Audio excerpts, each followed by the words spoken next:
শুক্রবার অনুষ্ঠিত হয় পূর্ব ত্রিপুরা লোকসভা আসনের ভোট গ্রহণ পর্ব। এই দিন সকাল 7টা থেকে শুরু হয় ভোট গ্রহণ। কয়েকটি বিক্ষিপ্ত ঘটনাকে বাদ দিলে শান্তিপূর্ণভাবে সম্পন্ন হয় ভোট গ্রহণ। পূর্ব ত্রিপুরা লোকসভা আসনে মোট ভোটার রয়েছে 13,96,761 জন। তার মধ্যে দিব্যাঙ্গ ভোটার রয়েছে 11,012 জন।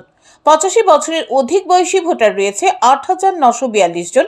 সার্ভিস ভোটার রয়েছে 4,678 জন। আগে 85 বছরের অধিক বয়সী ও দিব্যাঙ্গ ভোটারদের বাড়ি বাড়ি গিয়ে ভোট গ্রহণ করা হয়। শুক্রবার সকাল 7টা থেকে সাধারণ ভোটারদের ভোট গ্রহণ করা হয়। ভোট গ্রহণের সময়সীমা 5টা পর্যন্ত থাকলেও এই দিন 5টার পরও বহু ভোট কেন্দ্রে ভোট গ্রহণ চলে। বিকেল 5টার মধ্যে যারা ভোট কেন্দ্রে গিয়ে ভোটের লাইনে দাঁড়িয়েছে তাদের সকলের ভোট গ্রহণ করা হয়। নবীন প্রবীণ সকলে উৎসবের মেজাজে এই দিন ভোটদান করেন। ভোটদানের পর এক নবীন ভোটার সংবাদ মাধ্যমের মুখোমুখি হয়ে নিজের প্রতিক্রিয়া ব্যক্ত করতে গিয়ে জানায়, ভোট দিতে গিয়ে গরমের মধ্যে দীর্ঘ সময় দাঁড়িয়ে থাকতে হয়েছে, তবে প্রথমবার ভোট দিতে পেরে ভালো লাগছে। প্রথমবারের মতো তো ভোট দিলে তুমি, এবার তুমি কোন এলাকার বাসিন্দা বা প্রথমবার ভোট দেওয়ার পরে তোমার কি অনুভূতি?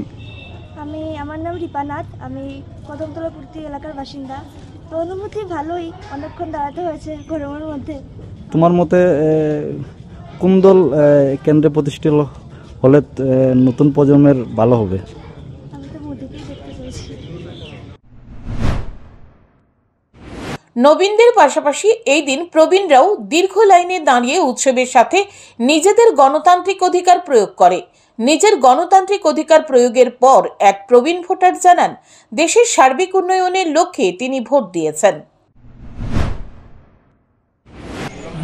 যাতে আমরা সর্বাঙ্গীন উন্নতি হয়, দেশের মঙ্গল যাতে সাধিত হয়, বেকাররা যাতে চাকরির সুযোগ পায়, মানুষ যাতে শান্তিতে বসবাস করতে পারে, এইটুকু আমরা কামনা করি। তবে এই দিন বেশ কিছু ভোট কেন্দ্রে ইভিএম বিকল হয়ে যাওয়ার কারণে ভোট গ্রহণে বিলম্ব হয়। ফলে অস্বাভাবিক গরমের মধ্যে ভোটারদের ভোগান্তির শিকার হতে হয়। এই দিন বিকেল 5টা পর্যন্ত গড়ে পূর্ব ত্রিপুরা আসনে ভোট পড়েছে 79.55%। তবে 5টার পরও বহু ভোট কেন্দ্রে ভোট গ্রহণ করা হয়, ফলে ভোটের হার আরও বৃদ্ধি পাবে। সব মিলিয়ে এই দিন ভোটাররা উৎসবের মেজাজে ভোটদান করেছে। Bureau report, news today.